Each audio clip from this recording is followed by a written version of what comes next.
On a fine day, I was sitting with Acharya Mahapragiji. Maharaj Sahib, I asked him, on the one hand, you advocate Sanyam. You keep on instilling the moderation, theory of moderation. You keep on inspiring epigram. But at the same time, there is so much abundance.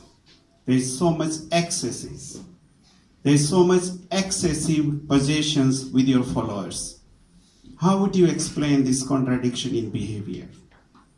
Well, these are some of the queries which all the young, discerning young people, particularly in the expatriate, they have in their mind. And Jain Center like this can do a lot to resolve these queries in the mind of these inquisitive young people. I believe the doctrine of Anekantvad is the greatest gift the Jain community, Jain culture has given to the world.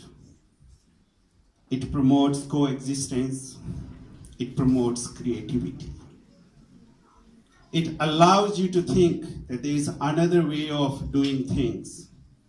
At home, particularly we Indians here, we Desi Indians are confused. I live in Belgium.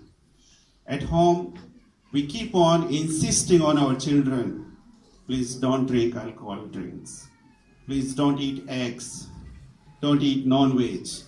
And once he's out of home, he sees the rest of the world, and in Belgium practically 99% doing the things which we forbid them to do. How do you explain this? How do you justify this to a 9-year-old kid, 9-year girl, 9-year boy? How do you justify this to a college-going student? The solution is in Anekantvad. The basis of Anekantvad. We have to guide them that there are different ways of thinking, different perspectives. The reason why they have been doing these different things, there are reasons. It could be cultural reasons, climate reasons, or other reasons. Similarly, we have our own reasons, and we have to stick with our own way of thinking. Anekantvad gives you a lot of creativity. It challenges you each time that the existing way may not be the right way. And in our company, particularly in Belgium, we keep on thinking, is it necessary to keep the status quo? Would you believe in our company, we have some executives who do not keep mobiles for longer hours in the office. We have executives who do not keep on the tables the computers and desktop. We do not pay rent to the warehousing people. We do not give personal guarantee to the bankers. And I get only 5 calls per day in my office. May I share a pada, a slogan which I took with Acharya Mahasamanji this month, that I would not be carrying my mobile in the office hours, minimum 2 to 5 hours.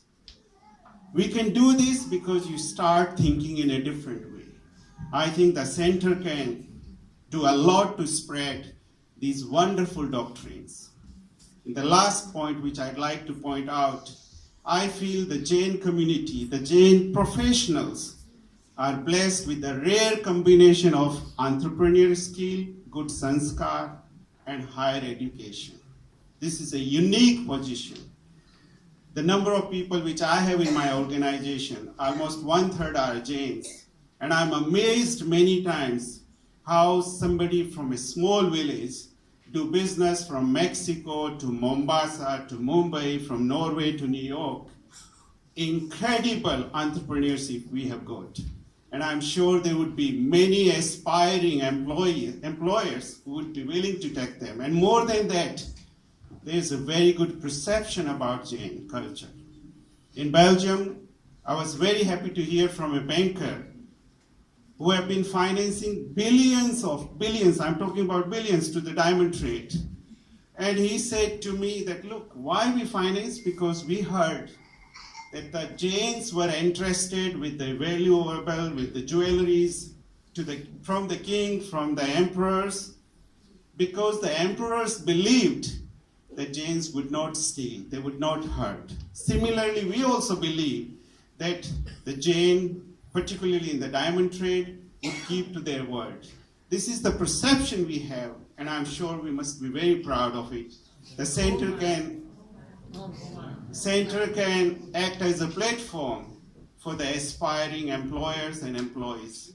And finally, I would say to you, I'd like to give special appreciation, and this is the point of my presentation, and my respect to Dr. Samni Pratika Pragyaji, whose great vision and effort have resulted and culminated in this center, and eminent Shravak, Sri Kamalji Dugar, who spearheaded brilliantly the Chaturmas of Acharya Mahasramanji in Calcutta, honorable guests who have come all the way from different places, from all over.